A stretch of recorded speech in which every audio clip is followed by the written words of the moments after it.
E hoa mānau mai ki te kiwaha whakamutunga mō tēnei kopae, Toku Reo, Toku Ohooho.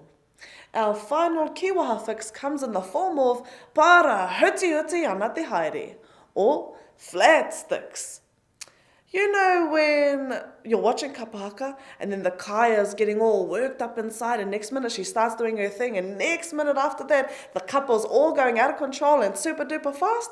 Sort of like how the All Blacks used to do it on the olden day videos of them doing the haka? Yeah, well that's the perfect time for you to say, "Oh we, Parahutihuti ana te haere." Let's take a look and see how else it might be used.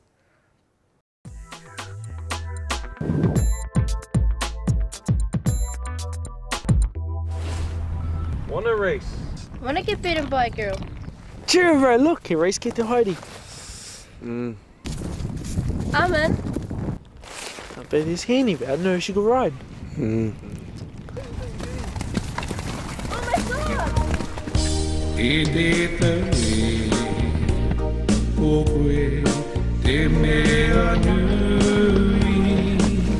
Oh, te tira ki a handy! Get to her, bro. I can see her. Parahutihuti ana te haere. Me taku manoa hoki, bro. Me taku manoa hoki. Bro, save it for Oprah. Fuck, I'm crying. Oh, ka aroha kei. So there you saw Parahutihuti ana te haere being used in two different ways. First, by Kemara saying how fast Heni was going, and second, by Kane explaining how seeing this made his heart race. Mā takitaki mai anō.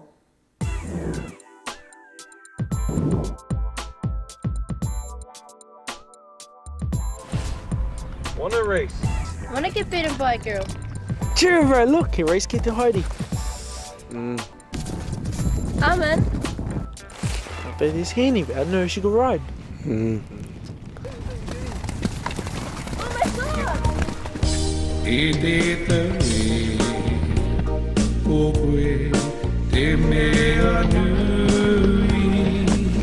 Oh, te tira ki a handy! Get to her, bro. I can see her. Parahutihuti ana te haere. Me taku manoa hoki, bro. Me taku manoa hoki. Bro, save it for Oprah. Fuck, I'm crying. Nā, kei te mohio koutou I nei nera. Next time you see someone or something going really, really fast, like someone talking fast or the winger in your favourite rugby team, you just say, "Whā, Parahutihuti ana te haere." E hika mākua o te katoa ngā kiwaha me ngā whakatauki mō Toku Reo, Toku Ohooho. We've seen how awesome our kiwaha and whakatauki are and how easy it is for us to use them. So, whakamahia, or as we Ngātis would say, wepua. Ko Tia Takarangi-Chan tēnei, hei konei rā.